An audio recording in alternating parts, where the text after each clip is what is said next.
Alhamdulillahi Rabbil Alameen Wassalatu wassalamu ala ashrafil mursaleen wa ala alihi wa ashabihi ajma'in amma ba'd. Ya ayyuhalladhina amanu taqullaha haqqa tuqatih wa la tamutunna illa wa antum muslimun. Ya ayyuhan nas ittaqu rabbakumul ladzi khalaqakum min nafsin wahidah وخلق منها زوجها وبث منهما رجالا كثيرا ونساء واتقوا الله الذي تساءلون به والأرحام إن الله كان عليكم رقيبا يا أيها الذين آمنوا اتقوا الله وقولوا قولا سديدا يصلح لكم أعمالكم ويغفر لكم ذنوبكم ومن يطع الله ورسوله فقد فاز فوزا عظيما فإن أصدق الحديث كتاب الله وخير الهدي هدي محمد صلى الله عليه وسلم وشر الأمور محدثاتها وكل محدثة بدعة وكل بدعة ضلالة وكل ضلالة في النار اللهم صل على محمد وعلى آل محمد كما صليت على إبراهيم وعلى آل إبراهيم إنك حميد مجيد எல்லாம் வல்ல அல்லாஹ்வுடைய திருநாமம் போற்றி ஆரம்பம் செய்கின்றேன். சலாத்தும் சலாமும் இறை தூதர் இறுதி தூதர் முஹம்மது ரசூலுல்லாஹ் ஸல்லல்லாஹு அலைஹி வஸல்லம் அவர்கள் மீதும் அவருடைய வாழ்க்கை வழிமுறைகளை இந்த உலகத்திலே பின்பற்றி வாழ்ந்த உத்தம சஹாபாக்கள், தொடர்ந்தவர்கள், துயர்ந்தவர்கள் இன்ஷா அல்லாஹ் கியாமத்துடைய நாள் வருகின்ற வரைக்கும் தூய்மையான இஸ்லாத்திலே வாழ்ந்து தூய்மையோடு மரணிக்க வேண்டும் என்ற நல்ல உள்ளங்கள் கொண்ட ஆண்கள், பெண்கள், வாலிபர்கள், வயோதிபர்கள், குறிப்பாக என்னையும் உங்களையும் ஈண்டெடுத்து எனக்கும் உங்களுக்கும் அறிவையும் அன்பையும் நேசத்தையும் பாசத்தையும் ஊட்டி வளர்த்து விட்டு இப்போது என்னையும் உங்களையும் விட்டு மறைந்து மண்ணறைகளிலே வாழ்ந்து கொண்டிருக்கின்ற என்றைக்குமே மறக்க முடியாத என்னையும் உங்களையும் பெற்றெடுத்த தாயும் தந்தையும், இந்த மண்ணுக்கு மேலே வாழ்ந்து கொண்டிருக்கின்ற என்னையும் உங்களையும் பெற்றெடுத்த தாயும் தந்தையும் மீதும் அல்லாஹுடைய அருளும் அன்பும் பாவ மன்னிப்பும் நரகத்தின் விடுதலையும் என்றென்றும் உண்டாக வேண்டும் என்ற இனிய பிரார்த்தனையோடு ஆரம்பம் செய்கின்றேன். கண்ணியத்துக்கும் பெருமதிப்புக்கும் உரிய இஸ்லாமிய சகோதரர்களே, வாலிபர்களே, அல்லாஹுடைய நல்லடியார்களே, நானும் நீங்களும் தனிமை, கூட்டம், குடும்பம் எதுவாக இருந்தாலும் என்னையும் உங்களையும் படைத்து என்னுடைய உள்ளத்திலும் உங்களுடைய உள்ளத்திலும் மறைத்து வைத்திருக்கிற அத்துணையையும் மறைந்து கொண்டு அவதானித்து கொண்டு கேட்டுக்கொண்டு பார்த்து கொண்டிருக்கின்ற அந்த படைத்த ரப்புல் ஆலமீனை எல்லா சந்தர்ப்பத்திலும் பயந்து நடந்து கொள்ளுமாறு முதலில் அடியேனுக்கும் அடுத்ததாக தாங்களுக்கும் தக்குவாவை கொண்டு உபதேசம் செய்கின்றேன், இறை கட்டளை பிறப்பிக்கின்றேன். கண்ணியத்துக்குரிய இஸ்லாமிய உறவுகளே, அல்லாஹுடைய நல்லடியார்களே, அல்லாஹு ரப்புல் ஆலமீன் இந்த உலகத்திலேயே சிறந்த சமூகமாக அல்லாஹு தாலா நபிமார்களை இந்த உலகத்திலே தெரிவு செய்தான். அந்த நபிமார்களை இந்த உலகத்திலே அல்லாஹு தாலா தெரிவு செய்கிற போது இந்த உலகத்துக்கு முதலாவது அனுப்பப்பட்ட மனிதரையே அல்லாஹு தாலா நபியாகவே தெரிவு செய்தான். அந்த அல்லாஹுடைய கட்டளைக்கு, அந்த அல்லாஹுடைய வரம்புகளை பேணி நடக்கக்கூடிய ஒரு மனிதரைத்தான் இந்த உலகத்தில் முதலாவது மனிதராகவும் முதலாவது நபியாகவும் அல்லாஹு ரப்புல் ஆலமீன் இந்த உலகத்துக்கு அனுப்பியிருக்கிறான்.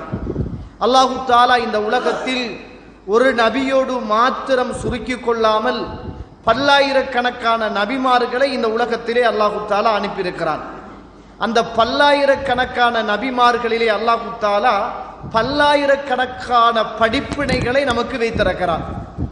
இந்த உலகத்திலேயே அதிகம் சோதிக்கப்பட்டவர்கள் என்ற செய்தியை அல்லாஹுடைய தூதர் சொல்லித் தருகிற போது முதலாவதாக அல் அம்பியா, நபிமார்கள் தான் அதிகமாகவே சோதிக்கப்பட்டார்கள். சும்மல் அம்சல் ஃபல் அம்சல், அதற்கு பிறகு அதற்கு பின்னர் உள்ளவர்கள், அதற்கு பிறகு அதற்கு பின்னர் உள்ளவர்கள் என்று அல்லாஹ் ரப்புல் ஆலமீனும் அல்லாஹுடைய தூதர் ஸல்லல்லாஹு அலைஹி வஸல்லம் அவர்களும் எனக்கும் உங்களுக்கும் சொல்லித் தருவதை பார்க்கிறோம்.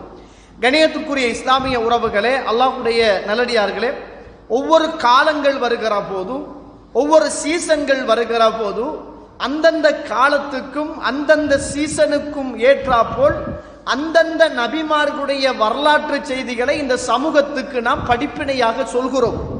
அதை சில நேரங்களில் இந்த இடத்திலே இருந்து உருக்கமாக கேட்கிறோம்.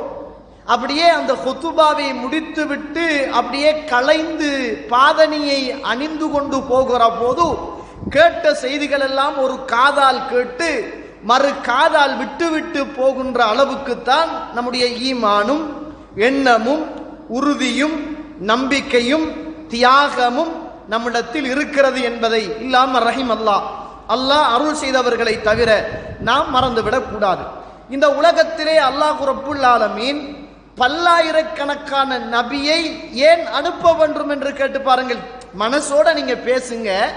ஏன் அல்லாஹ் தஆலா பல்லாயிரக்கணக்கான நபிமார்களை ஏன் அனுப்பணும்?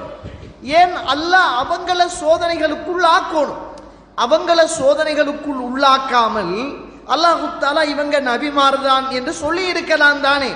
ஏனென்றால் அல்லாஹ் ரப்புல் ஆலமீன் இந்த உலகத்தில் ஒரு செய்தியை, ஒரு விஷயத்தை சொல்லுகிற போதும் செய்ய வைக்கிற போதும் அதற்கு பிறகு அவர்களுடைய உடலும் உள்ளமும் தயாரானவர்களாக இருக்க வேண்டும் என்பதற்காக பல சோதனைகளை அல்லாஹு தஆலா கொடுப்பான். நீங்க பாருங்க, அல்லாஹு தஆலா இந்த உலகத்தில் ரசூலுல்லாஹ் ஸல்லல்லாஹு அலைஹி வஸல்லம் அவர்களை பிறக்க வைக்கிற போது, பிறக்கிற போதே ரசூலுல்லாஹ்வுக்கு ஒரு சோதனை. வாப்பா இல்லாத பிள்ளை, பிறந்து கொஞ்ச காலத்திலேயே உம்மா இல்லாத ஒரு சோதனை.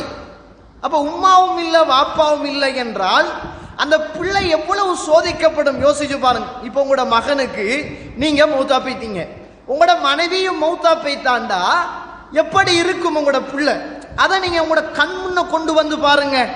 அல்லாஹு தஆலா இப்படி ரசூலுல்லாஹ்வுக்கு ஒரு சோதனையை கொடுக்குறான். ஏனென்றால் இப்ப நீங்க பெற்றிருக்கிற இந்த சோதனை பெரிய சோதனை அல்ல. உம்மா இல்லாதது ஒரு பெரிய சோதனை இல்ல, வாப்பா இல்லாதது ஒரு பெரிய சோதனை இல்ல. இதை விட நீங்க பெரிய ஒரு சோதனையை இந்த உலகத்தில் நீங்கள் சுமக்க போகிறீர்கள் என்பதை அல்லாஹு தஆலா சின்ன பருவத்திலே இருந்து அல்லாஹு தஆலா ஊட்டி ஊட்டி வளர்க்கிறான். ஊட்டி ஊட்டி அல்லாஹு தஆலா வளர்க்கிறான்.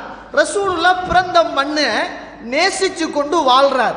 அப்ப அந்த மண்ணுல உள்ள நேசம் ரசூலுல்லாஹ்வுக்கு அடுத்த சோதனை, இந்த மண்ணும் உங்களுக்கு நிரந்தரமானது இல்லை என்ற சோதனையை அல்லாஹு தஆலா கொடுக்கிறான்.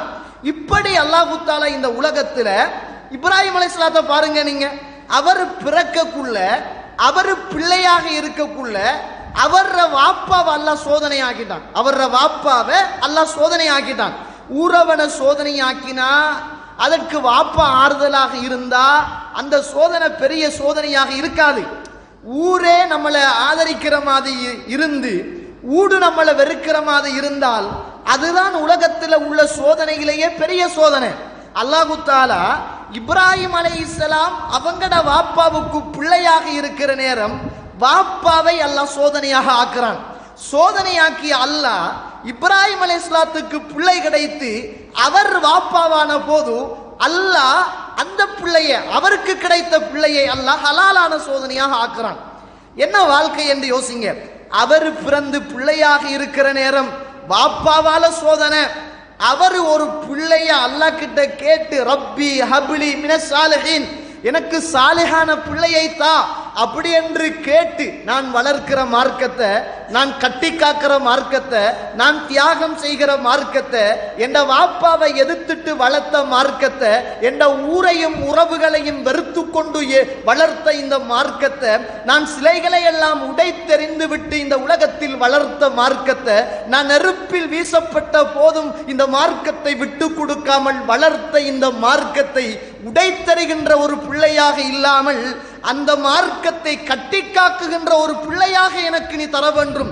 ரப்பி ஹப்லி மினஸ் சாலிஹீன், எனக்கு சாலிஹான ஒரு பிள்ளையாக நீ தர வேண்டும் என்று அல்லாஹ் கிட்ட துஆ கேட்டும் பல காலங்கள் கழித்தும் பிள்ளைய கொடுத்த போது பிள்ளைய அல்லாஹ் தஆலா ஹலாலான சோதனையாக ஆக்குறான். இப்படி நீங்க ஒவ்வொரு நபிமார்களுடைய வரலாற்று செய்திகளையும் எடுத்து எடுத்து எடுத்து பார்த்தீங்களாக இருந்தால் சுபஹானல்லாஹ் எல்லா நபிமார்களும் சொல்ல முடியாத அளவுக்கு சோதனைகளை இந்த உலகத்திலே சுமந்து கொண்ட வரலாறுகள் தான் அல் குர்ஆனும் சுன்னாவும் எனக்கும் உங்களுக்கும் சொல்லித் தருகின்ற வரலாறு.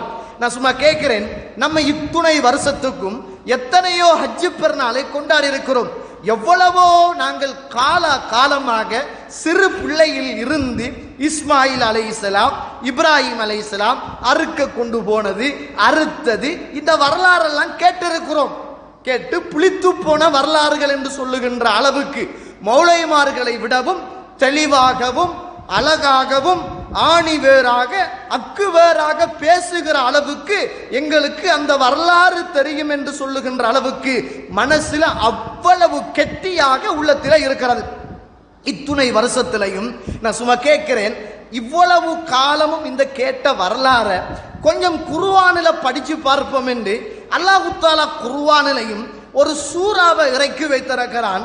அந்த சூறாவுக்கு பேரு சூரத்து இப்ராஹிம். இப்ராஹிம் என்றுதான் பெயர். அதுல கிட்டத்தட்ட ஒரு 63 வசனங்கள் இருக்கிறது. எத்தனை வசனங்கள்? 63 வசனங்கள் இருக்கிறது.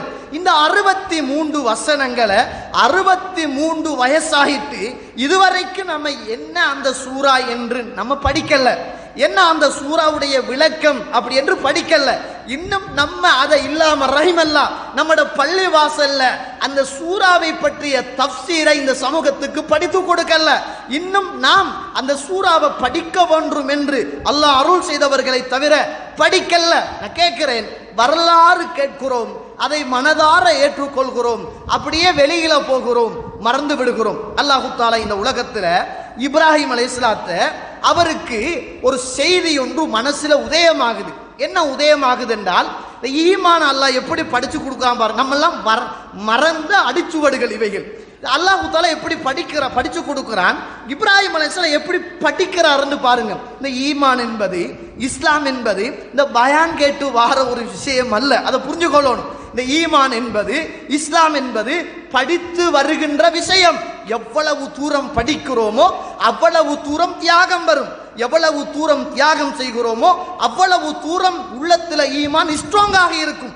நாங்கள் எல்லாம் ஈமான படிச்சு வந்தவர்கள் இல்ல, இல்லாம ரஹிமல்லா ஒரு சிலரை தவிர. நாங்கள் எல்லாம் கேட்டு வந்தவர்கள். நாங்கள் எல்லாம் மார்க்கத்தை கேட்டு காலம் சீசன் வர வர வர வர கேட்டவர்கள். நாங்க படிச்சென்று சொல்லி படிச்ச ஒரு ஈமான் என்றால் ஆமந்து பில்லாஹி வ மலாயிகத்திஹி வ குதுபிஹி வ ரசூலிஹி வல் யௌமில் ஆகிர் என்று லப்ப மாமா சொல்லி தந்து, ஆலிம் சாஹிப் சொல்லி தந்து படிச்ச ஈமானை தவிர நாங்க எத்தனை பேர்கள் ஈமானை படித்து கொண்டோம்? அல்லாஹ் கிட்ட இப்ராஹிம் அலைஹிஸ்ஸலாம் கேட்கிறாரு. சூரத்துல் பக்கராவில் 260வது வசனத்துல அல்லாஹ் தஆலா சொல்லி காட்டுறான். அல்லாஹ் கிட்ட இப்ராஹிம் அலைஹிஸ்ஸலாம் கேட்கிறார். என்ன கேட்கிறார்னா, வைத் கால இப்ராஹிம், அல்லாஹ் கிட்ட இப்ராஹிம் அலைஹிஸ்ஸலாம் கேட்கிறார், ரப்பி யா அல்லாஹ், இந்த உசுர் இனங்கள் எல்லாம் எப்படி நீ மீண்டும் உயிர் கொடுத்து எழுப்புகிறாய்? இப்ராஹிம் அலைஹிஸ்ஸலாத்துக்கு சந்தேகத்தில் கேட்கல அவர் அல்லாஹ் அப்பயும் கேட்கிறான், என்னன்னா உங்களுக்கு இதுல சந்தேகமா, இன்னும் ஈமான் கொள்ளலையான்னு கேட்கிறான் அல்லாஹ் தஆலா. அப்ப சொல்றாரு, இல்ல, என்ற ஈமான் அமைதி பெறுவதற்காக. இப்ப பாருங்க, நீங்க அல்லாஹ் தஆலா இப்ராஹிம் அலைஹிஸ்ஸலாத்துக்கு இந்த ஈமானை படிச்சு கொடுக்க போறான். என்ன ஈமான்? நம்ம படிச்சோமே ஈமான், நாளை மறுமையில கபரு உண்மையானது, மறுமை உண்மையானது, மறுமையில் நீ மனிதர்களை எழுப்புவது உண்மையானது என்று படித்தோமே. அந்த ஈமான இப்ராஹிம் அலைஹிஸ்ஸலாத்துக்கு அல்லாஹ் தஆலா பிராக்டிகலாக படிச்சு கொடுக்க போறான். இப்ப அல்லாஹ் கிட்ட கேட்கிறாரு, எப்படி மௌத்தாகி போனவர்களை எல்லாம் நீ எழுப்புகிறாய் என்று இப்ராஹிம் அலைஹிஸ்ஸலாம் கேட்கிறார். இப்ப அல்லாஹ் என்ன சொல்றான்டா, இங்க வாங்க, இப்படித்தான் ஒரு ஆளை மௌத்தாக்குங்க, எழுப்புங்க, எழும்பிடுவார் அப்படி என்று அல்லாஹ் தஆலா படிச்சு கொடுக்கல. ஏன்னா அது அவ்வளவு லேசான ஒரு விஷயம் அல்ல. அந்த நம்பிக்கை என்பது அது மிகவும் வெயிட்டானது. அல்லாஹ்வுடைய கட்டளை என்ன என்றால், இப்ராஹிமே, நீங்க 4 பறவைகளை, 4 வேறு வேறு பறவைகள், வேறு வேறு பறவைகளை நீங்கள் வளர்க்க வேண்டும். அதுக்கு தீன் போட்டு, அதை பராமரித்து, அதற்கு உணவு கொடுத்து, அதை கவனமாக கச்சிதமாக அந்த பறவைகளை நீங்கள் வளர்க்க வேண்டும். இப்ப இப்ராஹிம் அலைஹிஸ்ஸலாம் 4 பறவையை வளர்க்கிறாரு. அவர் கேட்ட கேள்வி என்ன? எப்படி நீ உயிர்ப்பிக்கிறாய் என்பதுதான் கேள்வி. இப்ப அல்லாஹ் என்ன பாடம் கொடுக்கிறான்? நீங்க 4 பறவைகளை வளர்க்க வேண்டும் அப்படின்னு அல்லாஹ் பாடம் கொடுக்கிறான். 4 பறவையையும் வளர்க்கிறார். அந்த 4 பறவையோடும் சரியான பாசம், சரியான இரக்கம். பேரை சொல்லி கூப்பிட்டா ஓடி வந்துடும். இப்ப நீங்க உங்களோட வீட்டுல ஒரு பூனையை வளங்க, ஒரு கிளிய வளங்க, அதை எலி திண்டுட்டும் என்றால், பூனை திண்டுட்டும் என்றால் எவ்வளவு வேதனையாக இருக்கும். நீங்க வளர்த்த கோழியை அறுக்க மாட்டீங்க, எனக்கு ஏலா அதை சாப்பிட ஏலா, அறுக்க மாட்டீங்க. ஏனென்றால் அது வீட்டுல காலை சுத்தி சுத்தி வந்துச்சு, எப்படி அறுக்கிறது என்று மனசு உங்களுக்கு தடமாறும். அது இரக்கம். அல்லாஹு தஆலா இப்ராஹிம் அலைஹிஸ்ஸலாத்துக்கு பெரிய ஈமானிய பாடத்தை, மறுமை சம்பந்தமான நம்பிக்கையை, மனிதர்கள் எழுப்பப்படுவதை அல்லாஹ் படிச்சு கொடுக்க போறான். இப்ப அல்லாஹு தஆலாவோட கட்டளை 4 பறவைகளை நீங்க வளர்க்கணும். அதை வளர்க்கிறாரு, உணவு கொடுக்கிறாரு, இரக்கம் காட்டுறாரு, அன்பு காட்டுறாரு, பாசம் காட்டுறாரு. அல்லாஹு தஆலா இதுல இன்னும் ஒரு தத்துவத்தை வச்சிருக்கிறான். என்னன்னா, இப்ப நீங்க 4 பறவையை வளர்க்கிறீங்க. இந்த 4 பறவையையும் வளர்த்ததற்கு பிறகு நீங்க ஒரு 4 மலைகள் உள்ள ஒரு இடத்தில் நீங்கள் வாங்க. வந்ததற்கு பிறகு நீங்க வளர்த்த பறவையை உங்களோட கையாலேயே அருங்க, உங்களோட கையாலேயே நீங்க அருங்க. இப்ப இப்ராஹிம் அலைஹிஸ்ஸலாம் 4 பறவையையும் தந்த கையால அறுக்கிறார். அல்லாஹ் இதுக்குள்ள இன்னும் ஒரு தத்துவத்தை வைத்திருக்கிறான். என்ன தத்துவம் தெரியுமா? நீங்கள் வளர்த்து பாசம் காட்டி இரக்கம் காட்டிய இந்த பறவையை அறுப்பதை போல நீங்கள் பெத்த பிள்ளையையும் பின்னால் அறுக்க இருக்கிறீர்கள் என்ற விஷயத்தை அல்லாஹ் படித்துக் கொடுக்கிறான். பின்னால நீங்க பெத்த பிள்ளைய அறுக்கிற கட்டம் ஒன்று வரப்போகிறது என்ற செய்தியை அல்லாஹ் சூசகமாக சுட்டி காட்டுகிறான். இப்ப 4 பறவையையும் அறுக்கிறார். அறுத்துட்டு அதனுடைய தலைகளை கைக்குள்ள வச்சுக்கிட்டு 4 மலையிலையும் 4 பறவைகளையும் வைத்து விட்டு 4 பறவையுடைய பேரையும் சொல்லி சொல்லி சொல்லி கூப்பிடுகிற போது சுப்ஹானல்லாஹ், அந்த பறவைகள் அந்தந்த தலைகளோடு வந்து ஒட்டி கொண்டது. இரத்தத்தோடு, சிறகுகளோடு, உயிரோடு, உணர்வுகளோடு, இறைச்சிகளோடு, மாமிசங்களோடு அந்த பறவைகள் வந்து ஒட்டி கொண்ட வரலாறு அல்லாஹ் ரப்புல் ஆலமீன் அல் குர்ஆனில் எனக்கும் உங்களுக்கும் சொல்லித் தருகின்ற வரலாறு. ஈமான் என்பது லேசான ஒரு விஷயம் அல்ல. நம்ம ஆமந்து பில்லா ஒமலாயிக்கா என்று சொல்லிட்டு இவ்வளவு குப்பாடித்தனமான வேலையை செய்கிறோம் என்றால் நம்மட உள்ளத்துல ஈமான் இருக்குது. அது இறுக்கமான ஈமானாக, வலுவான ஈமானாக, அதற்கான தியாகம் நிறைந்த ஈமானாக இல்லாததுலதான் நம்மட வாழ்க்கையில தொழுக அப்படியே பொடுபோக்காக இருக்குது. வட்டி லேசாக வந்து ஒட்டி கொள்ளுது, பாவங்கள் லேசாக நமக்கு படாசுண்டு பட்டு கொள்ளுது. நமக்கு மார்க்கத்தை பற்றிய அக்கறை, கவலை, கொள்கையை பற்றிய அக்கறை, கவலை, விதத்தை பற்றிய அக்கறை, கவலை, ஈமானை பற்றிய அக்கறை, கவலை, வீட்டை பற்றிய, மனைவியை பற்றிய, பிள்ளைகளை பற்றிய அக்கறை நம்மகிட்ட இல்லை. ஏனென்றா நம்ம தியாகம் செய்து இந்த ஈமானை படிக்கல. இப்ராஹிம் அலைஹிஸ்ஸலாம் தியாகம் செய்து இந்த ஈமானை படித்தார். அல்லாஹ்ட கட்டளையை இந்த உலகத்தில் செய்ய வைத்து இந்த உலகத்தில் படைத்தான் அல்லாஹ் தஆலா இந்த இப்ராஹிம் அலைஹிஸ்ஸலாத்து வஸ்ஸலாம் அவர்கள் என்பதை நானும் நீங்களும் மறந்துடக்கூடாது. நீங்க பாருங்க, ரசூலுல்லாஹ் சொல்றாங்க, இந்த இப்ராஹிம் அலைஹிஸ்ஸலாத்துடைய சுன்னாக்களில் இருந்ததுதான் மீசையை கத்தரிப்பதும், நகத்தை வெட்டுவதும், தாடி வளர்ப்பதும், ஹத்னா செய்வதும். முதலாவதாக உலகத்திலேயே தலை நரைத்த மனிதர் இப்ராஹிம் அலைஹிஸ்ஸலாம். நரைத்த முடி இந்த உலகத்தில் வந்தவர் இப்ராஹிம் அலைஹிஸ்ஸலாம். முதலாவது நகம் வெட்டியவர் இப்ராஹிம் அலைஹிஸ்ஸலாம். ஹத்னா செய்தவர் இப்ராஹிம் அலைஹிஸ்ஸலாம். மீசையை கத்தரித்தவர் இப்ராஹிம் அலைஹிஸ்ஸலாம். கண்ணியத்துக்குரியவர்களே, யோசித்து பாருங்க. நீங்க சும்மா இந்த மனுஷனுக்கும் மிருகத்துக்கும் இடையிலான வித்தியாசத்தை நீங்க படிங்க. மிருகத்துக்கும் நகம் இருக்குது, மிருகத்துக்கும் முடி இருக்குது, அப்படித்தானே? மிருகத்துக்கும் தாடி இருக்குது, மிருகத்துக்கும் மீசை இருக்குது, மிருகத்துக்கும் தலைமுடி இருக்குது, மிருகத்துக்கும் ஆணத்து முடி இருக்குது, கமக்கட்டு முடி இருக்குது.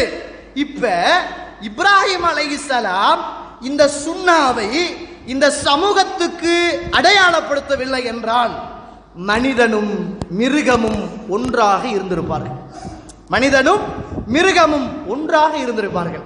இப்ராஹிம் அலைஹிஸ்ஸலாம் நகத்தை வெட்டலண்டுங்க, முடிய வெட்டலண்டுங்க, மீசையை கத்தரிக்கலண்டுங்க, கமக்கட்டு முடிய வலிக்கலன்னு சொல்லுங்க.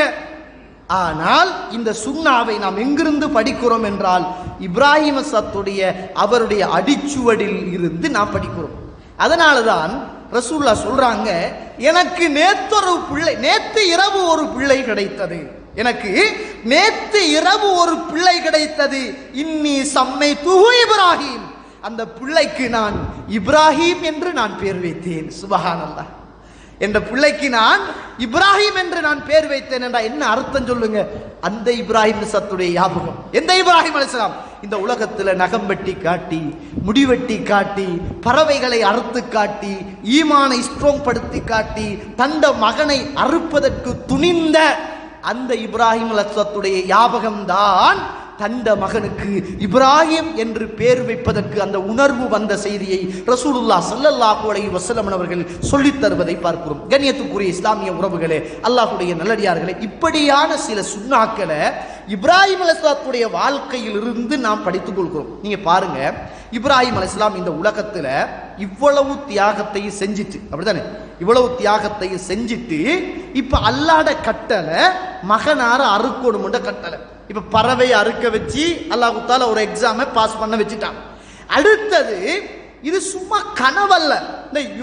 இந்த யூசுப் அலைஹிஸ்ஸலாம் கண்ட கனவு மாதிரி ஒரு கனவல்ல. இது வேற வேற நபிமார்கள் கண்ட மாதிரி ஒரு கனவல்ல. இந்த கனவுலையும் ஒரு விஸ்திரணமான ஒரு வித்தியாசமான ஒரு கனவு தான் தந்த பிள்ளைய அறுக்க நினைத்த ஒரு கனவு. அல்லாஹு தாலா அல் குர்ஆனில் இப்ராஹிம் அலைஹிஸ்ஸலாம் மகன்கிட்ட பார்த்து சொல்ற செய்தியை சொல்றாங்க.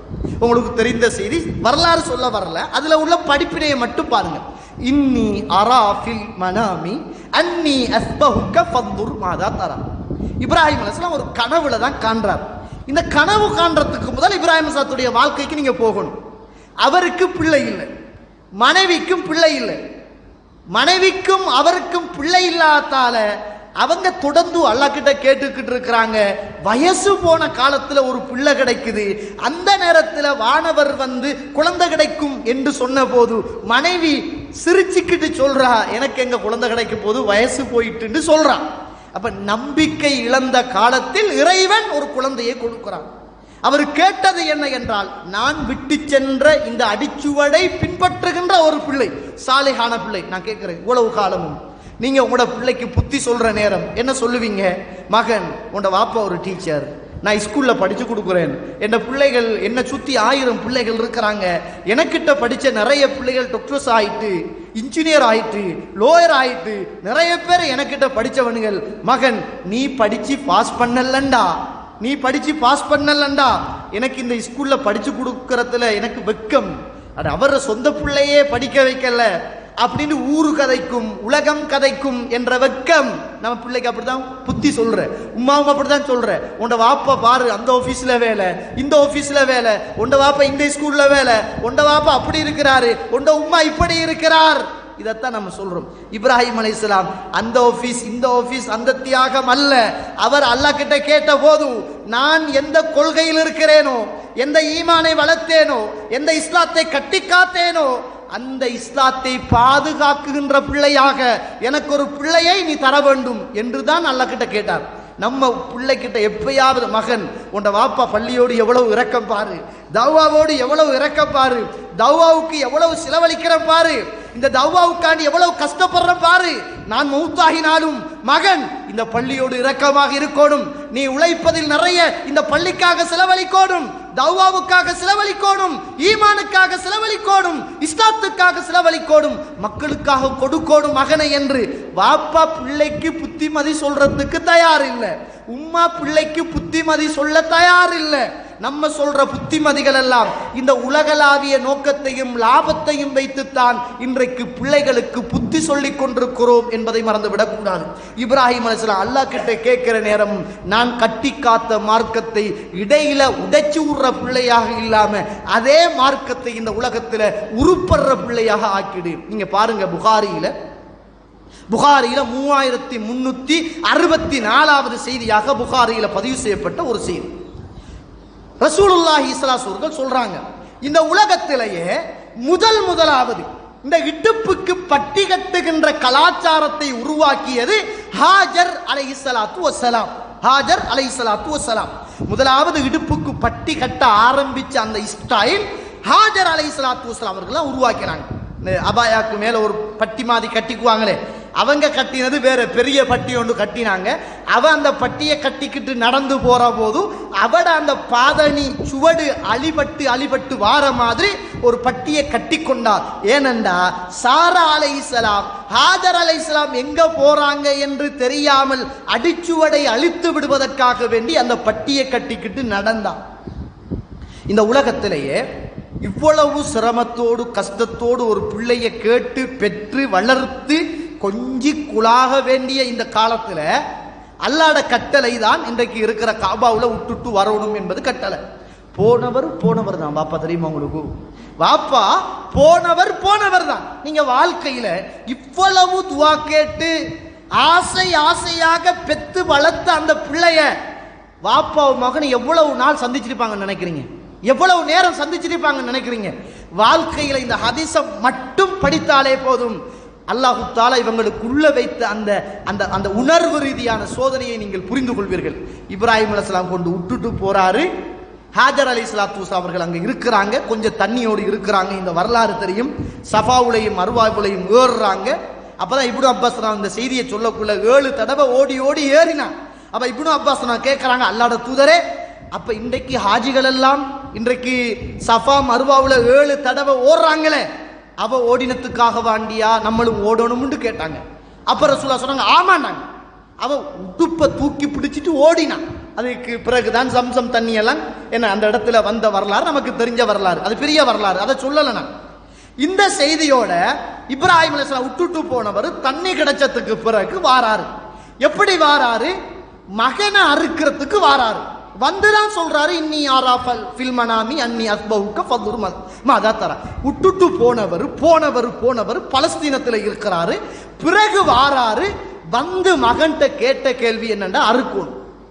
நீங்க யோசிங்க, நீங்க மகன் பாப்பா கிட்ட என்ன சொல்றாருன்னு யோசிங்க. பாப்பா, உங்களோட கனவு, நீங்க கண்ட கனவு உண்மைதான். நான் தான் உங்களுக்கு ஒரே ஒரு பிள்ளை. நீங்க அறுத்துட்டீங்கன்னா பிள்ளை இல்லை உங்களுக்கு. நீங்க அல்லாஹ் உங்களை சோதிக்கிறான். நீங்க வேணும்ட்டா சும்மா கத்திய எடுத்து அறுக்கிற மாதிரி சும்மா நீங்க என்ன செய்யுங்க, அப்படி செய்யுங்க, அல்லாஹ் சோதிக்கிறத உண்மையாக்கிடுவீங்க என்று மகன் ஐடியா கொடுக்கல. ஏனென்றால் ஈமானிய சோதனை என்பதை புரிந்து கொண்ட இப்ராஹிம் அலைஹிஸ்ஸலாம் ஆரம்பத்தில் தான் வளர்த்த பறவையை அறுத்தவர், தான் பெத்த பிள்ளையையும் அறுக்க வேண்டும் என்ற கட்டளையை நிறைவேற்றுகிறார். மகன் சொன்னாரு, ஏவப்பட்டதை செய்யுங்க, சத்தஜிதுனே இன்ஷா அல்லாஹ் மினஸ் சாபிரீன், என்னை நீங்கள் பொறுமையாளர்களோடு மறுமையில் கண்டு கொள்வீர்கள். கண்ணியத்திற்குரிய உறவுகளே, இந்த வார்த்தை மட்டும் போதும், இந்த வார்த்தை மட்டும் போதும். இந்த வரலாறில் உள்ள எவ்வளவு அடிச்சுவடுகள் இருக்கிறது என்பதை புரிந்து கொள்ள யோசிச்சு பாருங்க. நீங்க தொழுகிறீங்க, நீங்க நோன்பு பிடிக்கிறீங்க, நீங்க பள்ளியோடு தொடர்பா இருக்கிறீங்க, எல்லா விஷயத்திலும் மாஷா அல்லாஹ் முந்தி அடிக்கிறீங்க. ஆனா உங்களோட பிள்ளை இந்த பள்ளியோடு தொடர்பு இல்லை. உங்களோட பிள்ளை இந்த ஜும்மாவுக்கு இந்த பள்ளிக்கு வரல. உங்களோட பிள்ளை ஜும்மாவுக்கு வெளியில நிக்கிறான், ரோட்டில் நிக்கிறான், இன்னும் பைக்கில் இருக்கிறான், வீட்டில் இருந்து இன்னும் உங்களோட பிள்ளை தயாராகி வரல. ஆனா நீங்க பள்ளியில முன்சப்புல பள்ளிக்குள்ள வந்து உட்கார்ந்துக்கிட்டீங்க. நீங்க வளர்த்த பிள்ளை இன்றைக்கு ரோட்டுல, வீட்டுல, சைக்கிள்ல, ஜும்மாவுக்கு இல்ல. வெள்ளிக்கிழமை முஸ்லிம்களுடைய ஒரு பெருநாள் என்று சொல்கிறோம். இந்த பெருநாளில் அல்லாஹுவை வணங்குகின்ற இல்லத்தில் நீங்கள் இருக்கிறீர்கள், ஆனால் உங்களோட பிள்ளை இல்லை. ஆனா அன்று இப்ராஹிம் அலைஹிஸ்ஸலாத்துடைய பிள்ளை சொன்னது என்ன தெரியுமா? அறுத்து போடுங்க, அறுத்துட்டீங்க என்றால் நாளை மறுமையில் என்னை பொறுமையாளர்களோடு கண்டு கொள்வீர்கள். அல்லாஹ் இந்த விஷயத்தை சொல்ற போது கது திட்டமாக உண்மையாக நீங்களும் உங்களோட மகனும் கண்ட கனவை உறுதிப்படுத்தி விட்டீர்கள். உறுதிப்படுத்தினதற்கு அல்லாஹ் வானத்திலே இருந்து ஒரு ஆட்டை கொடுக்கிறான். இந்த ஆட்டை அறுக்கிறதுக்கு நியத்து வச்ச எல்லாருக்கும் ஒரு தியாகம். இப்ராஹிம் அலைஹிஸ்ஸலாத்துடைய சுன்னாவுல இருந்து படிச்சமே, மீசையை கத்தரிக்கிறது, முடி வெட்டுறது, இந்த முடிகளை இறக்கிறது, இதெல்லாம் சுன்னத்து என்று படித்த நாங்கள் இந்த உதுகியாவை கொடுப்பதற்காக நியத்து வச்ச அத்துணை பேரும் ஒரு தியாகம் செஞ்சோம். 10 நாள். என்னன்னா, முடியை வெட்டக்கூடாது, மீசையை கத்தரிக்க கூடாது, தாடியை வெட்டக்கூடாது, முடிகளை, தலைமுடிகளை வெட்டக்கூடாது, எந்த உடம்பில் உள்ள முடிகளையும் இறக்கக்கூடாது என்று படிச்சோம். அப்ப 10 நாள் அல்லாஹ்ட கட்டளைக்கு கட்டுப்பட்டோம். இப்ப கொஞ்சம் பேரு அல்லாஹ்ட கட்டளை முடிச்சு, அறுத்து கொடுத்தாச்சு. அந்த அறுத்து உதுகியா கொடுத்த உடனேயே தாடியை வெட்டியாச்சு, நகத்தை வெட்டியாச்சு, முடிகளை கலைஞ்சாச்சு. என்ன பிரச்சனைடா, சுன்னத்தான விஷயங்களோடு கூட ஹராமான விஷயத்தையும் நாம் செய்து கொண்டிருக்கிறோம். நிறைய பேர் தாடியை வலிச்சாச்சு. இப்ராஹிம் அலைஹிஸ்ஸலாம் மகனை அறுக்க போனதற்கு தான் ஆட்டை எல்லாம் அனுப்பி மகன் அறுத்து போடாதங்க வாப்பா, ஆட்டை அறுத்து போடுங்க. இதனால இந்த உலகத்தில் உள்ள ஒட்டுமொத்த முஸ்லிம்களும் ஆடு மாடு ஒட்டகம் அறுக்க வேண்டும் என்பது அல்லாஹ்ட கட்டளை. கட்டளையை செய்த ஹாஜிமார்கள், கட்டளைகளை செய்த ஊர்களில் உள்ள தனவந்தர்கள், எத்தனையோ தியாகத்தின் பின்னால் கிடைத்த இந்த பொக்கிஷம், அந்த பொக்கிஷத்தோடு சேர்த்து இன்றைக்கு ஹராத்தையும் செய்துவிட்டு தாடியையும் அறுத்தறிந்து விட்டு இன்றைக்கு நாம் உட்கார்ந்து கொண்டிருக்கிறோமாக இருந்தால் இந்த வரலாறு படிப்பதில் நமக்கென்ன படிப்பினை இருக்கிறது என்பதை நானும் நீங்களும் யோசிக்க வேண்டும். நிறைய பேர் அறுத்தறிஞ்சாச்சு, தாடி வலிச்சாச்சு. பெருநாள் தொழுதுட்டு போய் மாட்டை தக்பீர் கட்டிட்டு கோலம் என்ன தெரியுமா, மௌலவி வாட அறுத்தாச்சு, இப்ப தாடியை வலிக்கலாமா, தாடியை வலிக்கலாமா, மீசையை வெட்டலாமா? இதுதான் பிரச்சனை. நான் கேட்கிறேன், இந்த வரலாறை எல்லாம் நாம் ஏன் படிக்க வேண்டும்? இதற்காக மிம்பர் மேடைகளிலே நாம் பேச வேண்டும். மகனை அறுக்க துணிந்தவர், ஆட்டை அறுக்க இறைவன் வைத்த கட்டளையின் ஊடாக இந்த மாதம் உலகத்திலே ஒட்டுமொத்த உறவுகளும் 10 நாள் உடம்பில் உள்ள நகங்களையும் தாடிகளையும் முடிகளையும் வெட்டக்கூடாது என்று நியத்து வைத்தவர்கள் ஏன் 10 நாளைக்கு பிறகு வெட்டினீங்க? அது வெட்டுறது சுன்னத்தா? நகம் வெட்டுறது சுன்னத்து, முடி வெட்டுறது சுன்னத்து, இந்த முடிய களைகிறது சுன்னத்து, மத்த முடிய களைகிறது சுன்னத்து, தாடி வைக்கிறது சுன்னத்து தானே, ஏன் வைக்கல? அப்ப என்னத்துக்கு உதுகியா கொடுத்தீங்க? 10 நாள் அல்லாஹ்வுக்கு கட்டுப்பட்டோம், மத்த 10 நாள் முடிஞ்சிச்சு, அல்லாஹ்வுக்கு கோபம் உள்ள மனிதனாக மாறிவிட்டோம். நம்ம என்ன வரலாறு படிச்சு என்ன செய்ய? அல்லாஹு தஆலா இந்த உலகத்தில் அறுக்க துணிந்த போது ஆட்டை அறுக்க செய்த அந்த வரலாறுக்கும் நமக்கும் என்ன சொந்தம் இருக்குது? சுப்ஹானல்லாஹ். இன்றைக்கும் இப்ராஹிம் அலைஹிஸ்ஸலாத்து அல்லாஹு தஆலா குர்ஆனில் சொல்ற போது உம்மத்தன் கானித்தன், அவர் ஒரு சமூகம் அப்படின்னு சொல்றாங்க. தனி மனிதனை எவனாவது சமூகம் என்று சொல்லுவாங்களா? சொன்னா அப்படின்னுவாங்க. அல்லாஹ் இப்ராஹிம் அலைஹிஸ்ஸலாத்தை சொல்கிற போது அவர் ஒரு தனி மனிதர் அல்ல, ஒரு சமூகம் அப்படின்னு சொல்றார். ஏன் சொல்லுங்க, என்ன காரணம்? வாப்பாவை எதிர்த்து, ஊரை எதிர்த்து, அரசரை எதிர்த்து, இந்த உலகத்தில் எல்லாரையும் எதிர்த்து கொண்டு இறைவனுக்காக நின்று ஒரு சமூகத்தை கட்டி எழுப்பின மனிதர். அதனால உம்மா கானிதா, அவர் ஒரு சமூகம் அப்படி என்று அல்லாஹ் தஆலா அல் குர்ஆன்ல சொல்றான். வரலாறை கேட்கிறோம், ஆனா அப்படியே தாடியை வலிக்கிறோம். வரலாறை கேட்கிறோம், ஹராத்தை செய்கிறோம், ஆட்டை அறுக்கிறோம், பாவத்தை செய்கிறோமாக இருந்தால் இந்த வரலாறுகள் எல்லாம் நம்முடைய உள்ளத்தில் படிப்பினை தராத வரலாறுகளாக, ரசிக்கிற வரலாறுகளாக இருந்தால் நம்முடைய உடலிலும் உள்ளத்திலும் மாற்றம் வர வாய்ப்பு இல்லை என்பதை நானும் நீங்களும் மறந்துவிடக் கூடாது. கணியத்துக்குரிய இஸ்லாமிய உறவுகளை, அறுக்க வந்தவர் இந்த செய்திகள் எல்லாம் முடிந்து மினா அறுக்கிறதுக்கு துணிஞ்ச போது ஆட்டை அறுத்துட்டு போனவர் தான். மகனை சந்திக்கல, அதுக்கு பிறகு வாழ்க்கையில சந்திக்கல. இப்ராஹிம் அலைஹிஸ்ஸலாம் பலஸ்தீனத்தில் இருந்து வரார். உம்மா மட்டும்தான் அங்க இருக்கிறார், உம்மா இருந்து அங்க மக்கள் வந்து குடியேறாங்க. குடியேறியதற்கு பிறகு அங்கு அரபு அல்லாதவர்கள் வந்து குடியேறிய போது, அரபுகள் வந்து குடியேறிய போது இஸ்மாயில் அலைஹிஸ்ஸலாம் அரபை படிச்சு கொள்றார். அப்ப இவர் அரபு வம்சாவளி அல்ல. இன்றைக்கு இருக்கிற பலஸ்தீன பிரச்சனையும் இஸ்ரேலிய பிரச்சனையும் அண்ணனுக்கும் தம்பிக்கும் உள்ள பிரச்சனை. நம்ம சொல்றோம் இஸ்மாயில் அலைஹிஸ்ஸலாத்துடைய வழித்தோன்றலில் ரசூலுல்லாஹ் வந்தார் அப்படின்னு சொல்றோம். அவங்க சொல்றாங்க இஸ்ஹாக் அலைஹிஸ்ஸலாத்துடைய பரம்பரையில் நாங்கள் வந்தோம் என்று சொல்றாங்க. அண்ணனுக்கும் தம்பிக்கும் உள்ள பிரச்சனை இன்றைக்கும் இருக்கிற பிரச்சனை, அதான பிரச்சனை நடக்குது. கணியத்துக்குரிய இஸ்லாமிய உறவுகளே, அப்ப இப்ராஹிம் அலைஹிஸ்ஸலாம் போனவர் திரும்ப வாராரு. உம்மா தட்ட தனியா இருந்து ஒரு சமூகத்தை அந்த இடத்துல உருவாக்கி ஜம்சம் கிணத்தை பராமரிச்சு கொண்டு வாழ்ற போது இப்ப இப்ராஹிம் அலைஹிஸ்ஸலாம் மகனை பார்க்க வாராரு பலஸ்தீனத்துல இருந்து. இப்ப மகனை பார்க்க வார நேரம் மகன் பெரிய ஆளாகி கல்யாணம் முடிச்சு உம்மா கொடுத்துட்டு உம்மா மோச்சு, உம்மா இல்ல ஹாஜர் அலைஹிஸ்ஸலாம் மோச்சு. இப்ப மகனை பார்ப்போமே அப்படின்னு வாராரு. வந்து வீட்டுக்குள்ள வாராரு. வீட்டுக்குள்ள சலாம் சொல்ற போது மகன் இல்ல, மருமகள் இருக்கிறார். மருமகள்கிட்ட கேட்கிறார், மருமகளே எங்க உங்களோட மாப்பிள்ள அப்படின்னு கேட்கிறார். அந்த நேரத்தில மருமகள் சொல்றா வெளியில போயிருக்கிறாரு. ஓ அப்படியா, சரி. அப்ப நீங்க என்ன சாப்பிடுறீங்க, எப்படி இருக்கிறீங்க அப்படின்னு கேட்கிறார். மருமகள் சொல்றா, நல்லா இருக்கிறோம். என்ன சாப்பாடு? ஒன்றுமே இல்லை. உங்களோட மாப்பிள்ளை எங்க? வெளியில போயிருக்கிறார். ஏன் போயிருக்கிறாரு? ஏதாவது உணவு தேடி வர போயிருக்கிறார். ஓ அப்படியா? அப்ப உங்களோட சாப்பாடெல்லாம் ரொம்ப கஷ்டத்துல போகுது, வறுமையில போகுது, நஷ்டத்துல போகுது. ஓ அப்படியா? ஒன்றுமே இல்லையா? இல்ல. தரித்திரியத்தை பத்தியே மனைவி பேசுகிறார். இந்த நேரத்தையில இப்ராஹிம் அலைஹிஸ்ஸலாம் சொல்றாரு, நான் நபி என்று சொல்லல, நான் அவர வாப்பான்னு சொல்லல, உங்களோட மாமனார் என்று சொல்லல. அப்ப சொல்றாரு, உங்களோட மாப்பிள்ளை வந்தால் நான் சலாம் சொன்னதாக சொல்லுங்கள். உங்களோட மாப்பிள்ளை கிட்ட சொல்லுங்க, யுகையிர் அத்தபத்தபாபிஹி, இந்த வீட்டு வாசல் படியை மாத்தி விடுமாறு சொல்லுங்கள் என்றார். சொல்லிட்டு போறார். இஸ்மாயில் அலைஹிஸ்ஸலாம் வீட்டுக்குள்ள வரார். போறாரு, இஸ்மாயில் அலைஹிஸ்ஸலாம் வராரு. இப்ப ஆட்கள் நடந்து போன அடிச்சுவடி இருக்குது வீட்டுக்கு முன்னால. இப்ப மனைவி கிட்ட கேட்கிறாரு இஸ்மாயில் அலைஹிஸ்ஸலாம், யாராவது வந்தாங்களான்னு கேட்கிறாரு. அப்ப மனைவி சொல்றா, ஆமா ஒரு ஆள் வந்தாரு. யாரு வந்தாரு? ஒரு கிழவர் வந்தாரு. ஒரு கிழவர் வந்தாரா? ஒரு வயசு போன ஒரு ஆள் வந்தார். ஓ அப்படியா? என்ன கேட்டார்? உங்களை பத்தி கேட்டார். என்ன பத்தி கேட்டார்? நீங்க என்ன சொன்னீங்க? ரொம்ப கஷ்டத்துல வாழ்றோம் அப்படின்னு சொன்னோம். வேற என்ன சொன்னாரு? உங்களுக்கு வந்தா சலாம் சொல்ல சொன்னாரு. வேற என்ன சொன்னாரு? இந்த வீட்டு வாசப்படியை மாத்தி விடுமாறு சொன்னார். அப்ப சொன்னாங்க இஸ்மாயில் அலைஹிஸ்ஸலாம், ராகாபி, அது என்ன வாப்பா, அது என்ன பெத்த தந்தை, நான் அவரை பார்க்கல, போயிட்டாங்களே. என் வாப்பா இந்த வீட்டு வாசல் படியை மாத்தி விடுமாறு சொன்னது, உன்னை தலாக்குட்டு உன்னை வீட்டுக்கு அனுப்புமாறு சொல்லிட்டாரு.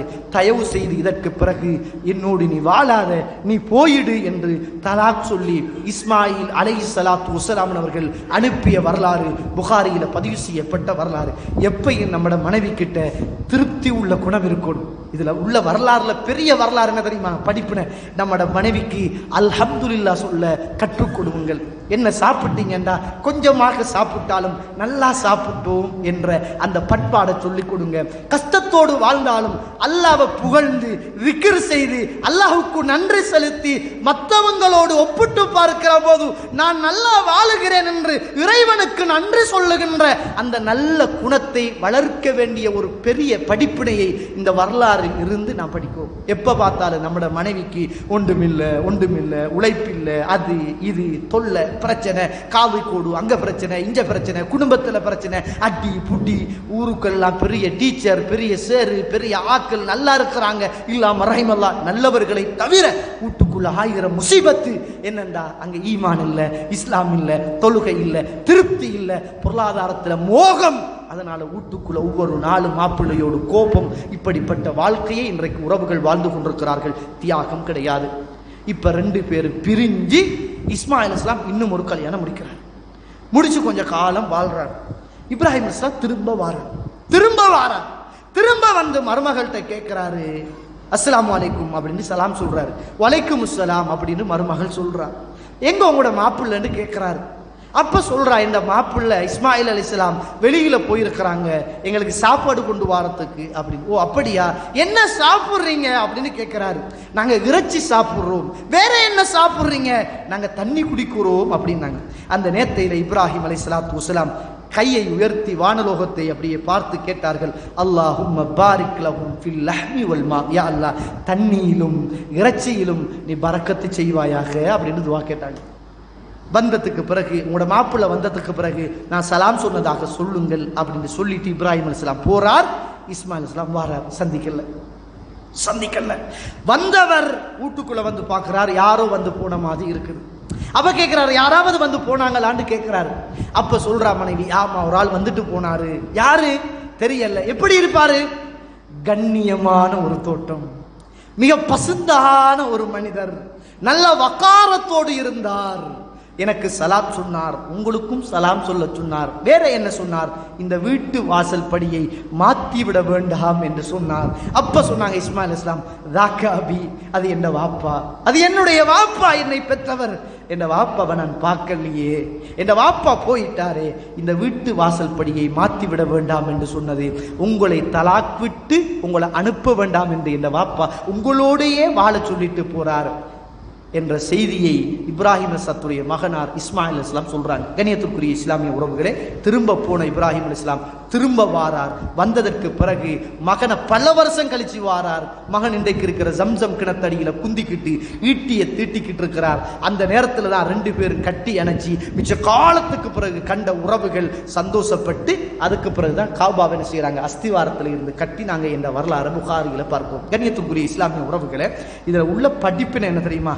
நம்மட மனைவி கிட்ட எப்பையும் திருப்திகரமான குணம் இருந்தால் வீட்டுக்குள் பரக்கத் இருக்கும், பிள்ளைகள் நல்ல பிள்ளைகளாக வளருவார்கள்.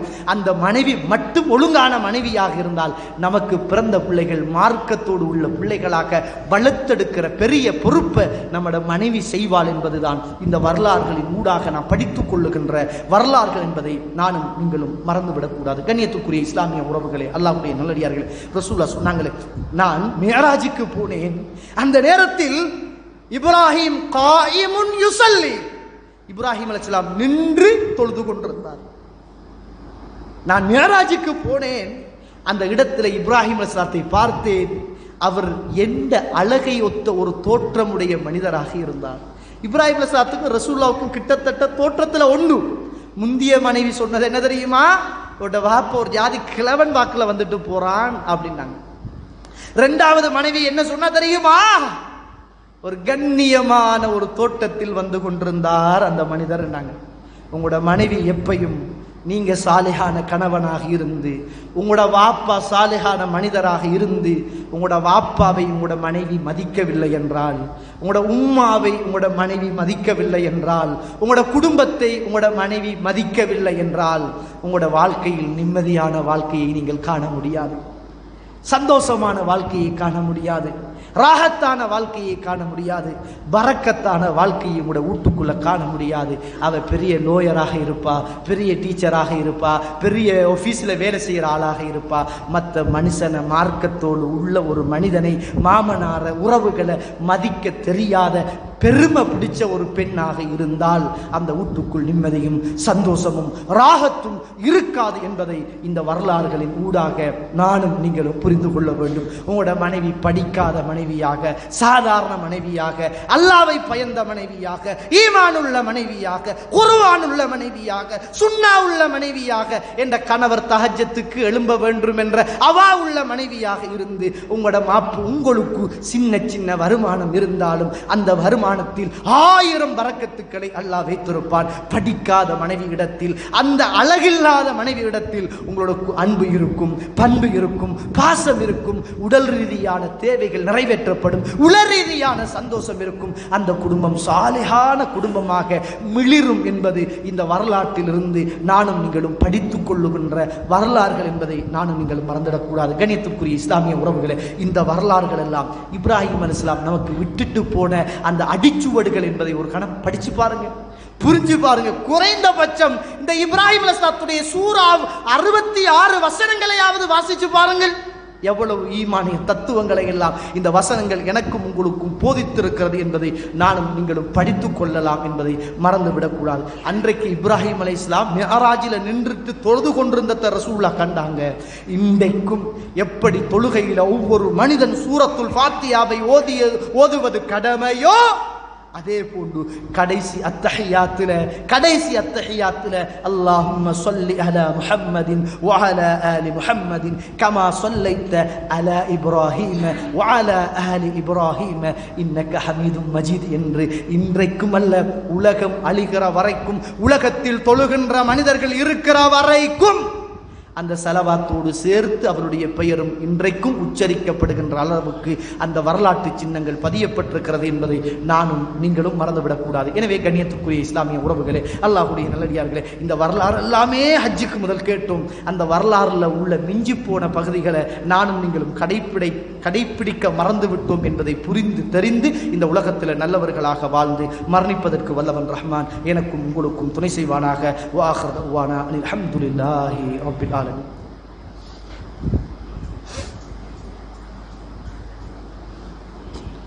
الحمد لله رب العالمين والصلاة والسلام على أشرف المرسلين வாலா அலிஹி வாஸ்ஹாபிஹி அஜ்மாயின் அம்மபாத்.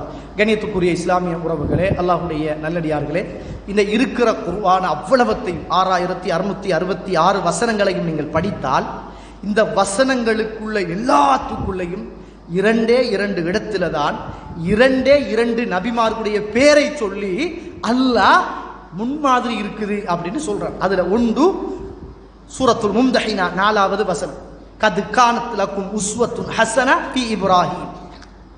இப்ராஹிம் அலைஹிஸ்ஸலாத்துடைய வாழ்க்கையில் உங்களுக்கு முன்மாதிரி இருக்குது அப்படின்னு சொல்றான். அடுத்தது லக்கத் கான லக்கும் ஃபீ ரசூலில்லாஹி உஸ்வத்துன் ஹஸனா, அல்லாஹ்வுடைய தூதருடைய வாழ்க்கையில் உங்களுக்கு முன்மாதிரி இருக்கிறது. இந்த அல்லாஹ்வுடைய தூதர் சில முன்மாதிரிகளை எங்கிருந்து எடுத்தாங்க அப்படின்னு கேட்டால் இப்ராஹிம் அலைஹிஸ்ஸலாத்துடைய வாழ்க்கையில் முன்மாதிரியாக எடுத்தாங்க. நகம் வெட்டுறது, முடி வெட்டுறது, தாடி வளர்க்கிறது, இந்த சுன்னாக்கள் எல்லாம் இப்ராஹிம் அலைஹிஸ்ஸலாத்துடைய அந்த அடிச்சுவடுகளில் இருந்து வந்தது. இந்த உம்ரா செய்கிற போது, இந்த ஜம்சம் தண்ணி குடிக்கிறது, தவாப் செய்கிற போது அந்த ஹிஜ்ரி இஸ்மாயில் என்று சொல்றது, சஃபாவுல ஏறுற நேரம், மர்வாவுல ஏறுற நேரம், இந்த வணக்கங்கள் எல்லாம் இப்ராஹிம் அலைஹிஸ்ஸலாத்துடைய அந்த வழித்தோன்றல்களில் இருந்து வந்தது. அது மாத்திரமல்ல, அவருடைய உடல் அமைப்பே அங்கிருந்து தான் வந்த மாதிரி ரசூலுல்லாஹி ஸல்லல்லாஹு அலைஹி வஸல்லம் சொல்றாங்க. கண்ணியத்துக்குரிய இஸ்லாமிய உறவுகளே, அப்ப 2 நபிமார்களுடைய பேரை சொல்லி இவங்களோட வாழ்க்கையில உங்களுக்கு முன்மாதிரி இருக்குது அப்படின்னு சொல்றாங்க. இன்றைக்கு நமக்கு இருக்கிற கவலை என்ன அப்படின்னு கேட்டால், இன்னைக்கு ஒவ்வொரு ஆட்களும் இந்த சோசியல் மீடியாவை பயன்படுத்தி இந்த ஹஜ்ஜி பெருநாளையிலாம் கூட நீங்கள் ரஃபா மக்களை மறந்து விட்டீர்கள் அப்படின்னு எழுதுறாங்க. உண்மையிலேயே நல்ல விஷயம்தான். ஏண்டா அங்குள்ள சின்ன பிள்ளைகள், அங்குள்ள வயது போனவர்கள், பெண்கள் அவ்வளவு கஷ்டப்பட்டுக்கிட்டு துன்பப்பட்டுக்கிட்டு ஒருவர் அப்படியே ஒரு முண்டத்தை தூக்கி இது யாருடைய உடம்பு அப்படின்னு ஒரு சின்ன பிள்ளையோட உடம்பெல்லாம் கேட்டார். பார்க்கக்குள்ளேயே கண்கள் எல்லாம் குளமாகுது. அந்த வரலாறு வேற வரலாறு. அது அன்றையில இருந்து இன்றைக்கு வரைக்கும் என்ன செய்யுது, பிரச்சனை நடக்குதுதான். இன்ஷா அல்லாஹ் அல்லாஹு தஆலா அந்த மக்களுக்கு சுவர்க்கத்தை கொடுக்க போதுமானவர். சோதனைக்கு பிறகு சுவர்க்கம் இருக்கும். நான் கேட்கிறேன், அந்த மக்களை பத்தி கவலைப்படுறோம், இந்த நபியுடைய வரலாறை பேசுறோம், இந்த நபி இவ்வளவு அறுக்க போனாரு அதனாலதான் உதுகியா நமக்கு கடமையாச்சுன்னு சொல்றோம். ஆனா நமக்கு இன்னும் நம்மட முகத்துல வளர்ற இந்த தாடியை வளர்க்கறதுக்கு தியாகம் செய்யறதுக்கு மனசு வரல. ஆனா ஆடருக்கணும், மாடருக்கணும், குடுக்குருபான் கொடுக்கணும், உதுகியா கொடுக்கணும், உம்ரா போகணும், ஹஜ்ஜி போகணும். ரஃபா மக்களை பாருங்க, ஈமான், அங்குள்ள ஈமானிய போராட்டத்தை பாருங்கள். அங்குள்ள ஈமானிய மக்களுடைய ஈமானுக்கு ஏற்ப அல்லாஹ் சுவர்க்கத்தில் அந்தஸ்தை கொடுப்பான். இவ்வளவெல்லாம் பேசுகின்ற நானும் நீங்களும், இவ்வளவெல்லாம் தியாகத்தை படிக்கிற நானும் நீங்களும் ஏன் தோழர்களை இன்னும் நிரந்தரம் இல்லாத இந்த உலக வாழ்க்கையில அல்லாஹ் தஆலா இயற்கையாக ஆண்களுக்கு கொடுத்த இந்த மரபுப்படி வருகின்ற ரசூலுல்லாஹ் விரும்பிய இந்த சுன்னாவை வைக்கிறதுக்கு நமக்கெல்லாம் மனசு வரலையா? வெள்ளிக்கிழமை வந்தா ஒவ்வொரு நாளும் நம்ம குர்பான் கொடுக்கிறோம், முகத்தை குர்பான் கொடுக்கிறோம். பிக்ரஸோட தான் வாழ்க்கை போகுது. பாத்ரூம்ல அது இல்லாம இன்றைக்கு நமக்கு பாத்ரூம் இல்லை. வெள்ளிக்கிழமை வந்தா வலிச்சிடணும். ஹராம் என்று எத்தனையோ அறிஞர்கள் ஃபத்வா கொடுத்தும் கூட ஹராத்தை செஞ்சுக்கிட்டு ஜும்மாவுக்கு வருகின்ற உறவுகளாக இருந்தால் நமக்கெல்லாம் என்ன தகுதி இருக்குது இந்த வரலாறை பேசவும், அந்த ரஃபா மக்களை பத்தி கவலைப்படவும், அந்த மக்களை பத்தி எழுதவும், ஷேரிங் பண்ணவும் என்ன இருக்குதுன்னு கேட்கிறேன். நம்மட முகத்துல வளர்ற தாடியை அல்லாஹ்வுக்காக விட்டு பழகுங்கள். ஈமான் கொஞ்சம் கொஞ்சமாக ஒட்டி கொள்ள ஆரம்பிக்கும். ஒன்று. அடுத்தது, இத்துணை காலத்துக்கும் நமக்கு ஜும்மாவுக்கு நேரத்தோடு வரணும் அப்படின்னு ஆசை வருகிறது இல்லை தாரே. இந்த குர்பானுடைய காலத்துல எல்லாரும் ஆசைப்பட்டு மாட்டை அறுத்தாங்க, ஆட்டை அறுத்தாங்க, ஒட்டகத்தை அறுத்தாங்க. ஏன் அறுத்தாங்க? இப்ராஹிம் அலைஹிஸ்ஸலாம் அறுத்தாரு, அதனால நம்ம அறுக்கணும். ரசூலுல்லாஹ் அறுத்தாரு, நம்ம அறுக்கணும். சஹாபாக்கள் அறுத்தாங்க, நாங்க அறுக்கணும் என்று ஆசைப்பட்ட நாங்க, ரசூலுல்லாஹ் சொல்றாங்க, ஒவ்வொரு வெள்ளிக்கிழமையும் ஒரு நேரம் இருக்கிறது. அந்த நேரத்தில் ஒரு வக்து இருக்குது. அந்த வக்துல யாரு முதலாவது வாராங்களோ அவங்களுக்கு ஒரு ஒட்டகத்தை அறுத்து தர்மம் கொடுத்த நன்மை இருக்கு நாங்க ரசூலுல்லாஹ். அப்ப ரசூலுல்லாஹ் சொன்னது பொய்யா? இந்த குர்பானுடைய காலத்துல போயா வந்து அறுக்கக்கூடாது, அது பிரச்சனை, இது பிரச்சனை, அப்படி இப்படின்னு நம்ம பிரச்சனை படுறோம். ஏன் பிரச்சனை படணும்னு கேட்கிறோம். எதுக்காக வேண்டி பிரச்சனை படணும் தோழர்களே? சுன்னாவுல ரத்தம் இல்லாம, சத்தம் இல்லாம, சிலவுகள் இல்லாம, சல்லி இல்லாம, பங்கு வைக்காம, பிரச்சனைப்படாமல் ஒவ்வொரு மூமினும் ஜும்மாவுடைய நேரத்தில் நேரத்தோடு வந்து பள்ளியில உட்கார்ந்து கொண்டால் ஒரு ஒட்டகத்தை அறுத்து தர்மம் கொடுத்த நன்மை இருக்குன்னு சொன்னாங்களே ரசூலுல்லாஹ். நம்ம இதுதானா முன்மாதிரி? ரசூலுல்லாஹ் அவர் பின்பற்ற முன்மாதிரி இதுவா தோழர்களே? கது கானத் லக்கும் உஸ்வத்துன் ஹஸனா ஃபீ இப்ராஹிம் லக்கது கான லக்கும் ஃபீ ரசூலில்லாஹி உஸ்வத்துன் ஹஸனா என்று சொல்லுகின்ற அந்த நல்ல வரலாறு இதுவா தோழர்களே? யார் ஒருவர் வேண்டுமென்று 3 ஜும்மாக்களை பொதுபோக்காக விடுகிறார்களோ அல்லாஹ் தஆலா அவருடைய உள்ளத்தில் சீல் பண்ணிடுறான். நாங்கள் ரசூலுல்லாஹ் கொஞ்சம் கூட பயம் இல்லையா சகோதரர்களே?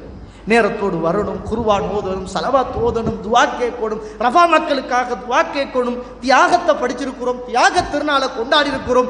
நமக்கு கிடைக்கிற ஒரு பெருநாள் வெள்ளிக்கிழமை, அதை நாங்கள் சந்தோஷமாக பள்ளியில ஒன்றுமில்லை. ஆனா இன்றைக்கு லீவு நாள், நேத்தையில இருந்து பிளான். என்ன பிளான் தெரியுமா? குரூப் போட்டு ஒவ்வொரு ஆக்களும் வாட்ஸ்அப் குரூப் போட்டு மச்சான் இன்றைக்கு எங்க செட் ஆகுது, எந்த பீச்சில் செட் ஆகுது, ஃபேமிலியா வாரதா சிங்கிளா வாரதா, எங்க இங்க போவோமா அக்கரப்பத்துக்கு போவோமா, இங்க போவோமா காத்தாங்குடிக்கு போவோமா, எல்லாரும் சாப்பாடு ஆர்டர் பண்ணுவோமா ஆக்குவோமா, பிரியாணியா மட்டனா சிக்கனா பீஃபா, என்ன சாப்பாடு? சுப்ஹானல்லாஹ். கண்ணியத்திற்குரிய இஸ்லாமிய உறவுகளே, ஒரு சாப்பாட்டுக்காக பிளான் பண்ணுகிறோம், ஒரு சாப்பாட்டுக்காக குரூப் போட்டிருக்கிறோம். ஒரு ஜும்மாவுக்கு நேரத்தோடு வந்து அல்லாஹ்வுடைய மாளிகையில் உட்கார்ந்து கொண்டு அல்லாஹ்வுடைய திருப்தியை பெற வேண்டும் என்று சண்டை பிடிக்குகின்ற நண்பர் வட்டம் இல்லை என்றால் எதற்கு இந்த நண்பர்கள் என்று கேட்கிறேன். கடற்கரையில குடும்பத்தோடு போய் சேர்ந்து கூத்தடிக்க நேரம் இருக்கிறது. ஜும்மாவுக்கு வந்து நேரத்தோடு உட்கார்ந்து கொண்டு குர்ஆன் ஓதுவதற்கு எனக்கும் உங்களுக்கும் மனசு இல்லை என்றால் நாங்கள் முஹம்மதாக இருந்து, காசிமாக இருந்து, அப்துல்லாவாக இருந்து என்ன பலாபலன் இருக்கிறது தோழர்களே? போங்க, பீச்சுக்கு போங்க, வைஃபோட போங்க, ஆக்குங்க, காய்ச்சுங்க. ஜமியா, இந்த உலகத்தில் படைக்கப்பட்ட எல்லாமே உங்களுக்காகத்தான் அப்படின்னு அல்லாஹ் சொல்றான். ஆனா நீங்க மட்டும் எனக்காக. ஓமா ஹலக்துல் ஜின்ன வல் இன்ஸ இல்லா லியஅபுதூன், மனிதர்களையும் ஜின்களையும் என்னை படைப்பதற்காக, என்னை வணங்குவதற்காக அன்றியே நான் படைக்கவில்லை என்று சொல்கிறான். வருகின்ற வெள்ளிக்கிழமை, வாரத்தில் ஒரு வெள்ளிக்கிழமை லீவு நாளாக இருந்தும் ஏன் தோழர்களை நம்மெல்லாம் நேரத்தோடு ஜும்மாவுக்கு வரணும் என்று ஆசை வராதா? ஆர்வம் வராதா? ஒரு உணர்வு வராதா? அதே குரூப்ல சாப்பாடு என்ன என்று மசூரா பண்ற நேத்தையில நாளைக்கு வெள்ளிக்கிழமை நம்ம எல்லாம் 11:30க்கு பள்ளிக்கு போயிடணும் என்ற ஒரு உணர்வு வராதா தோழர்களே? ரஃபாவை பார்த்து கவலைப்படுகின்ற நாங்கள், கண்ணீர் வடிக்குகின்ற நாங்கள், போட்டோக்களை ஷேர் பண்ணுகின்ற நாங்கள், ஃபேமிலி குரூப்ல போடுற நாங்கள், நம்மளை பார்த்து கவலைப்படுவதற்கும் நம்மளை பார்த்து கண்ணீர் சிந்துவதற்கும் ஒரு வெள்ளிக்கிழமையாவது காலத்தையும் நேரத்தையும் ஒதுக்கக்கூடாதா என்று ஒரு கணம் யோசித்து பாருங்கள். அப்படி யோசித்து அடுத்த கிழமையாவது திருந்திக் கொள்வோமாக இருந்தால் இந்த தியாக திருநாளை கொண்டாடிய நல்ல உள்ளங்கள்ல நாங்களும் ஒரு உள்ளம் என்பது அடையாளம் என்பதை நானும் நீங்களும் மறந்து விடாதீர்கள். இல்லை என்றால் அல்லாஹ் நம்மளை கொஞ்சம் கொஞ்சமாக சோதித்து இந்த உலகத்திலே இருந்து அல்லாஹ் தஆலா உலக மோகத்தோடு எங்களை ஆக்கிக் கொண்டிருக்கிறான் என்பதை பயந்து கொள்ளுங்கள். இறுதியாக ரசூலுல்லாஹி ஸல்லல்லாஹு அலைஹி வஸல்லம் இப்ராஹிம் அலைஹிஸ்ஸலாமும் முன்மாதிரி என்று சொன்னதை போல இப்ராஹிம் அலைஹிஸ்ஸலாத்துடைய முன்மாதிரியை இறுதியாக சொல்லுகின்ற ஒரு வசனம் என்ன தெரியுமா? சூரத்துல் மும்தஹினாவுடைய 4வது வசனம். கது கானத் லக்கும் உஸ்வத்துன் ஹஸனா ஃபீ இப்ராஹிம், இப்ராஹிமுடைய வாழ்க்கையில் அலைஹிஸ்ஸலாத்து வஸலாம் உங்களுக்கு முன்மாதிரி இருக்குது என்று சொன்ன போதும் அல்லாஹ் என்ன முன்மாதிரி அப்படின்னு சொல்கிறான். அன்றைக்கு இருந்த ஏகத்துவத்துக்கும் ஷிர்க்குக்கும் எதிரான போராட்டத்தில் இப்ராஹிம் அலைஹிஸ்ஸலாம் ஒரு பக்கம், ஊரும் உறவுகளும் சமூகமும் மறுபக்கம். அந்த நேரத்தையில் இப்ராஹிம் அலைஹிஸ்ஸலாம் மக்கள் எல்லோரையும் கூப்பிட்டு என்ன சொன்னார் தெரியுமா? கஃபர்னா பிக்கும், உங்களை நான் மறுக்கிறேன், நீங்க வணங்குகின்ற விஷயங்களை எல்லாம் நான் புறக்கணிக்கிறேன். வபதா பைனனா வ பைனகுமுல் அதாவா வல் பஅதா, உங்களுக்கும் எனக்கும் இன்றையிலிருந்து கோபமும் விரோதமும் உருவாகிவிட்டது. ஹத்தா துமினு பில்லாஹி வஹதா, அல்லாஹ் ஒருவனை நீங்கள் உண்மையாக நேசிக்குகின்ற வரைக்கும், ஈமான் கொள்ளுகின்ற வரைக்கும். உங்களோட நண்பன் இருக்கிறான், நண்பனை பார்த்து தாடி வைடான்னு சொல்றதுக்கு உங்களுக்கு மனசு வரலையா? கரண்டைக்கு மேல உடுப்ப போடுறான்னு சொல்ல உங்களுக்கு மனசு வரலையா? இப்ராஹிம் அலைஹிஸ்ஸலாத்துடைய வரலாறை படிக்கிறதுக்கு லாயக்கில்லாதவர்கள் நீங்கள் என்பது அர்த்தம். ஏன் சொல்லுங்கள்? அவர் சமூகத்தை பார்த்து சொன்னார், கஃபர்னா பிக்கும், உங்களை நான் மறுக்கிறேன். வபதா பைனனா வ பைனகுமுல் அதாவா வல் பஅதா ஹத்தா துமினு பில்லாஹி வஹதா, அல்லாஹ்வை நீங்கள் ஒருமைப்படுத்தி அவனை ஈமான் கொள்ளுகிற வரைக்கும் உங்களுக்கும் எனக்கும் பகைமை, விரோதம், குரோதம் எல்லாமே உருவாகிவிட்டது என்ற செய்தியை அன்று பிரகடனப்படுத்தினார் தனி மனிதனாக நின்று. இன்றைக்கு வாப்பாவை பார்த்து மார்க்கத்தை சொல்ல வக்கில்லாத மகன், மகனை பார்த்து மார்க்கத்தை சொல்ல வக்கில்லாத வாப்பா, உம்மாவை பார்த்து மார்க்கத்தை சொல்ல வக்கில்லாத மகன், மகனை பார்த்து உம்மா மார்க்கத்தை சொல்றதுக்கு தராணியற்ற குடும்பமாக இருக்கிறோமாக இருந்தால் ஒவ்வொரு சமூகமும் இந்த வரலாறுகளின் ஊடாக குடும்பத்தில் இருந்து தஅவாவை உருவாக்க வேண்டும். அல்லாஹ்க்கும் ரசூலுக்கும் இணை வைக்குகின்ற விஷயத்திலிருந்து ஓரமாகணும். கோடி கணக்கில் செலவழித்து இன்னைக்கு ஹஜ்ஜிக்கு போயிட்டாங்க. இப்ராஹிம் அலைஹிஸ்ஸலாம் மறுத்த அந்த ஆட்டை அறுக்கிறதுக்கும் மாட்டை அறுக்கிறதுக்கும் ஒட்டகத்தை அறுக்கிறதுக்கும் போயிட்டாங்க. போற நேரம் அவங்க அணிஞ்சிருந்த உடுப்பு இருக்குதானே, சுப்ஹானல்லாஹ், அது லேசான ஒரு உடுப்பு அல்ல. எவ்வளவு கோடீஸ்வரர்களாக இருந்தாலும் அவங்க இந்த தோலை மறைக்க இயலாது. இந்த தோலை அவங்க துறந்துதான் இருக்கணும். அவங்க எவ்வளவு பெரிய வெக்கமுள்ள மனிதனாக இருந்தாலும் இந்த கக்கம் வெளியில் இருக்கணும். அவர்கள் எவ்வளவு பெரிய லட்சாதி மனிதனாக இருந்தாலும் தலையை மறைக்க இயலாது. அந்த இஹ்ராம் உடை உணர்த்துகின்ற வரலாறு என்ன தெரியுமா? கபன் துணி. கபன் துணி.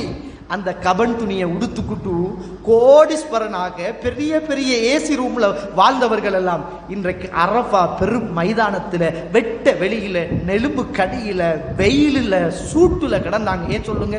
அல்லாஹ் ஒரு செய்தியை உணர்த்தினான். எவ்வளவுதான் சொத்தோடு நீங்கள் வாழ்ந்தாலும், சுகத்தோடு வாழ்ந்தாலும், குடும்பத்தோடு வாழ்ந்தாலும், நாளை உங்களுக்கு வரப்போகின்ற ஒரு துணி இந்த கபன் துணி மட்டும்தான். இந்த கபன் துணியோடு தான் நீங்கள் புறப்பட போகிறீர்கள். அங்க எல்லா மக்களும் என்ன சொன்னாங்க தெரியுமா? ஊர்ல இருந்து எல்லாரும் போனாங்க ஹஜ்ஜிக்கு. என்ன சொன்னாங்க தெரியுமா? லப்பைக் அல்லாஹும்ம லப்பைக் லப்பைக் லா ஷரீக லக் என்று சொன்னாங்க. என்ன அர்த்தம் சொல்லுங்க?